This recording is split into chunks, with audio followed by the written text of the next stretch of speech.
Study rider return চ্যানেলে সকলকে স্বাগত। আজ সপ্তম শ্রেণীর রায় মার্টিন প্রশ্নবিচিত্রা 2025 এই বইটি থেকে পেজ নাম্বার 212 পরিবেশ ও বিজ্ঞান বিষয়ের দ্বিতীয় পর্যায়ক্রমিক মূল্যায়নের 1 নম্বর স্কুল অর্থাৎ শৈলেন্দ্র সিরকার বিদ্যালয়া গভর্নমেন্ট স্পন্সর্ড এর প্রশ্নপত্রটি আমি আলোচনা করে দেব। তো প্রথমে ফিজিক্যাল সায়েন্স, একের দাগে পুরো বাক্যে উত্তর লিখবে। 1. সূচিছিদ্র ক্যামেরার সাহায্যে দেখা যায় প্রতিকৃতি। 2. বস্তুকে আলোক উৎসের কাছে নিয়ে গেলে ছায়ার আকার বড় হবে। পরিবেশ বান্ধব শক্তির নয় হলো জীবাশ্ম। আকাশে রামধনু আসলে সূর্যের সাদা আলোর বিচ্ছুরণ। পশ্চিমবঙ্গে বায়ুকল দেখা যায় বকখালিতে। 2 দাগে রয়েছে শূন্যস্থান পূরণ করো। 1. ইলেকট্রিক কলিং বেলে তড়িৎ চুম্বক ব্যবহার করা হয়।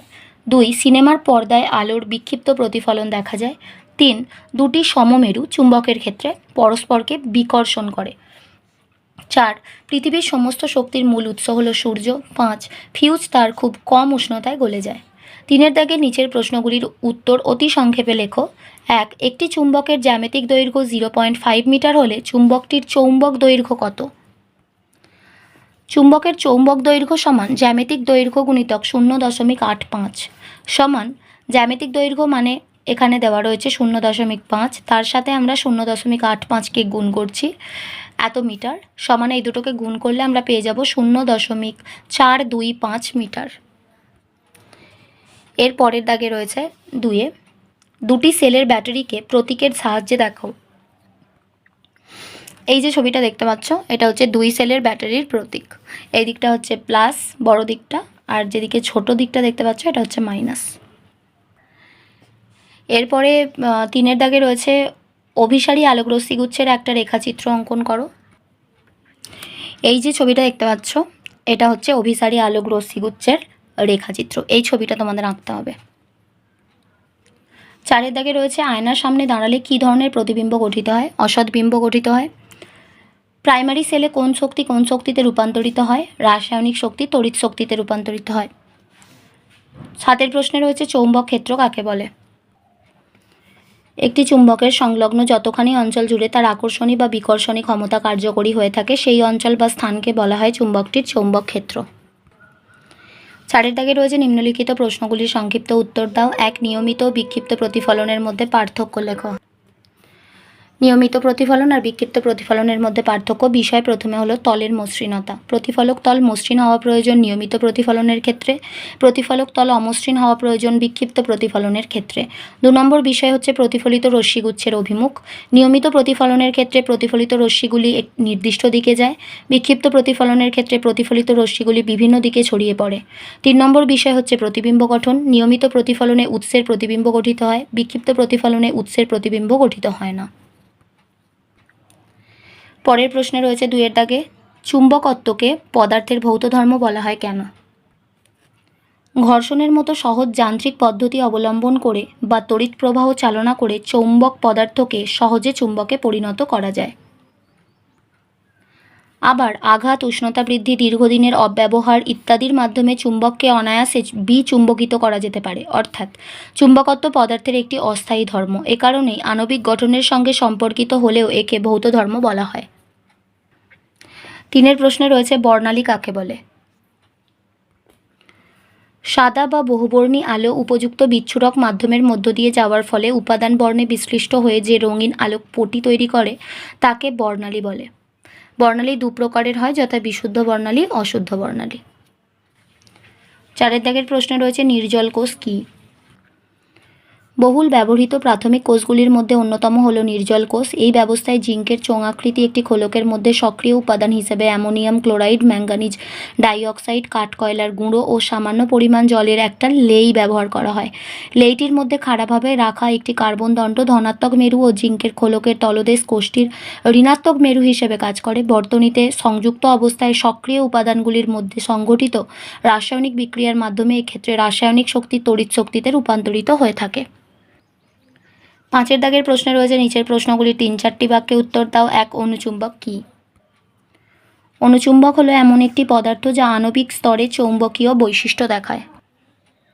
চৌম্বক আবেশ কাকে বলে?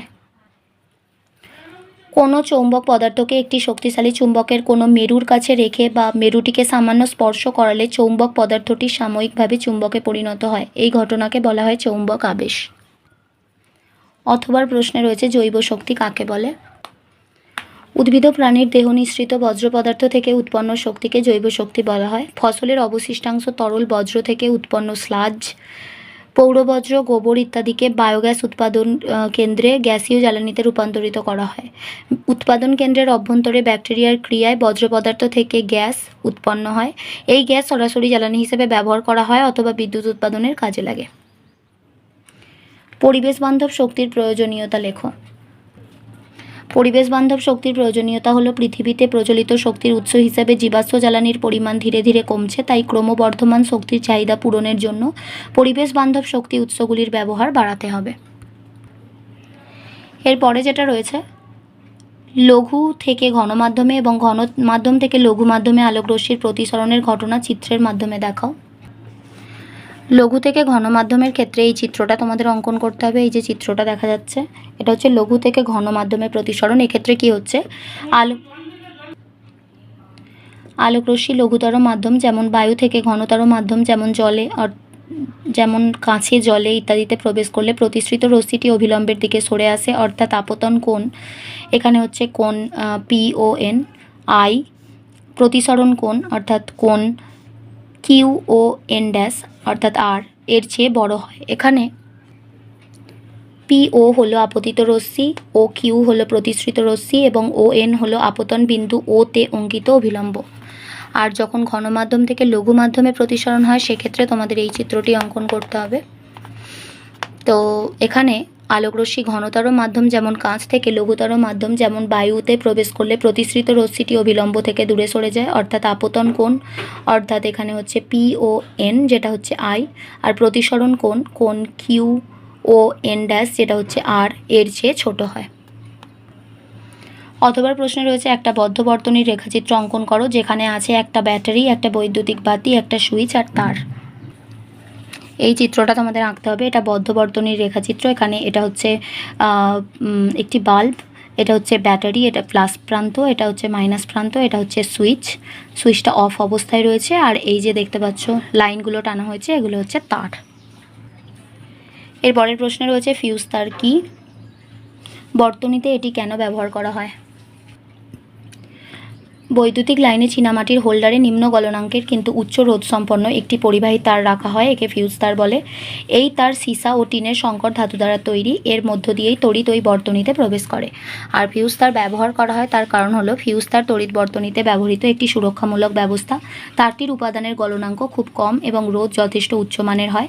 বর্তনীর কোনো অংশে যে কোনো কারণে তড়িৎ প্রবাহ মাত্রা অনুমোদনযোগ্য সর্বোচ্চ মানের বেশি হলে ফিউজ তার খুব উত্তপ্ত হয় এবং সহজেই গলে গিয়ে বর্তনী ছিন্ন হয়, ফলে বর্তনী বা ব্যবহৃত দামি বৈদ্যুতিক যন্ত্রগুলি অতিরিক্ত তাপের প্রভাবে ক্ষতিগ্রস্ত হওয়ার হাত থেকে রক্ষা পায়।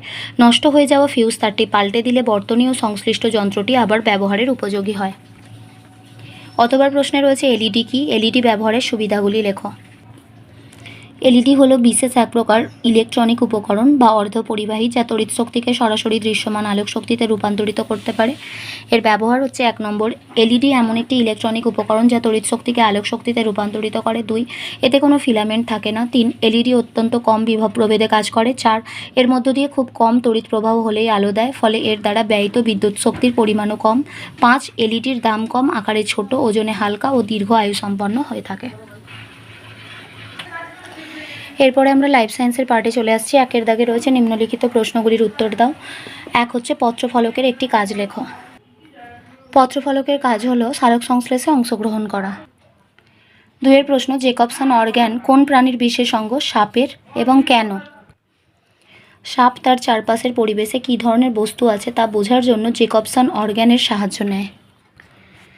পরের প্রশ্ন হচ্ছে গাছের গুঁড়ি থেকে পরিবেশ দূষিত হয় কি না কীভাবে বুঝবে?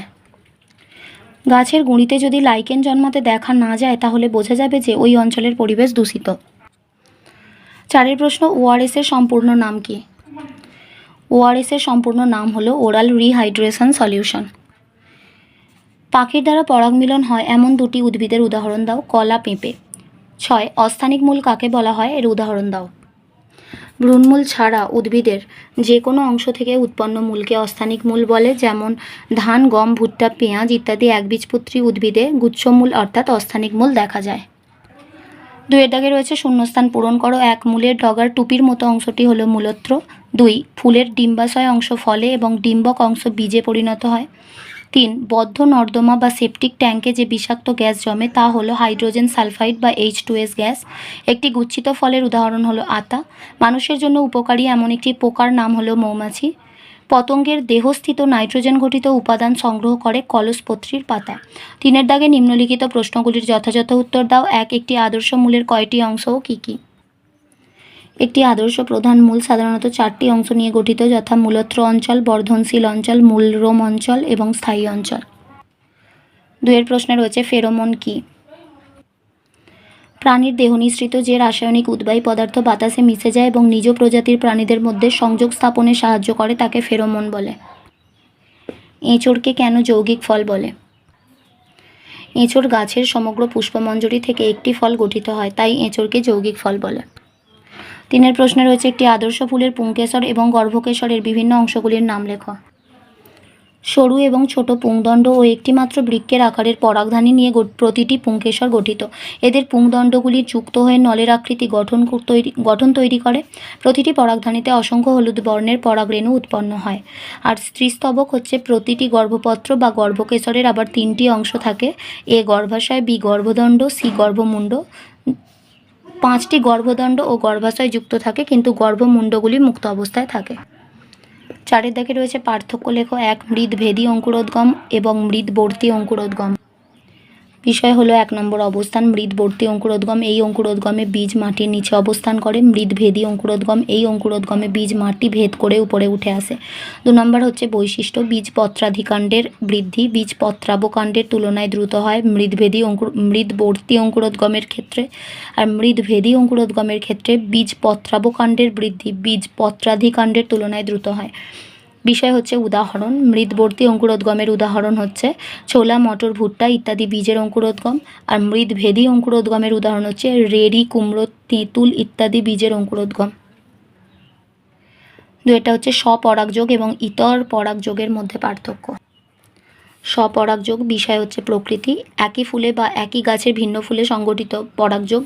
ইতর পরাগযোগ একই প্রজাতিভুক্ত দুটি ভিন্ন উদ্ভিদের ফুলে সংগঠিত পরাগযোগ। বিষয় 2 নম্বর হচ্ছে বাহক। স্বপরাগযোগ বাহকের ওপর নির্ভরশীল হতেও পারে, আবার নাও হতে পারে। ইতর পরাগযোগ সবসময়ই বাহকের ওপর নির্ভরশীল হয়।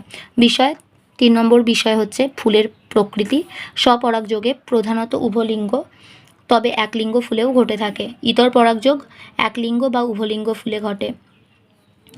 আর 4 নম্বর বিষয় হচ্ছে পরাগরেণু। স্বপরাগযোগে অপচয় কম হয়, আর ইতর পরাগযোগের ক্ষেত্রে পরাগরেণুর অপচয় বেশি হয়। 3 নম্বর পার্থক্য ব্যাপন এবং অভিস্রবণ।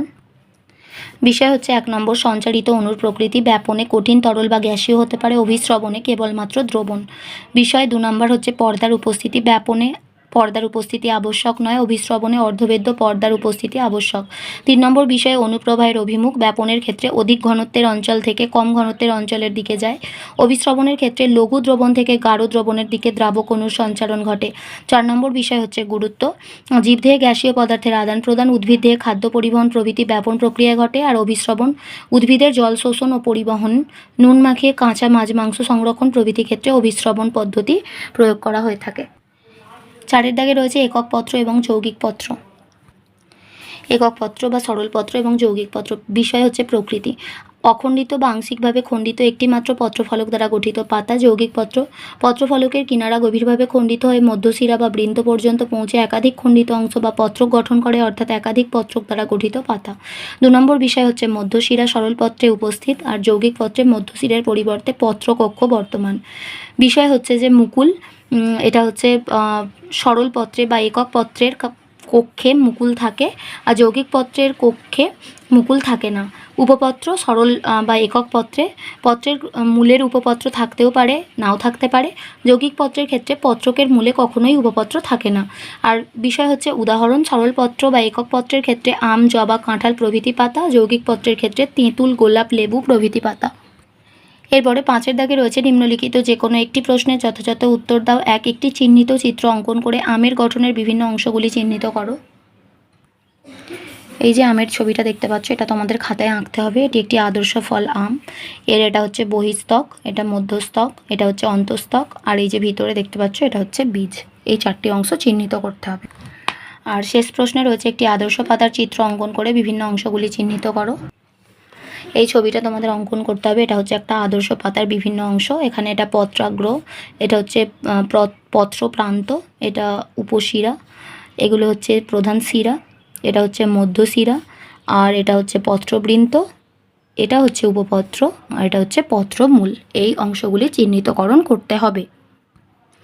আজ এ পর্যন্তই। ভিডিওটি ভালো লাগলে অবশ্যই একটা লাইক দিও। আর পড়াশোনা সংক্রান্ত এরকম আরও গুরুত্বপূর্ণ ভিডিও পেতে আমাদের চ্যানেলটি বিনামূল্যে সাবস্ক্রাইব করে পাশে থাকা বেল আইকনটি প্রেস করো আর বন্ধুদের সাথে শেয়ার করো। ভালো থেকো, খুব তাড়াতাড়ি ফিরে আসবো নেক্সট ভিডিওতে। Thanks for watching.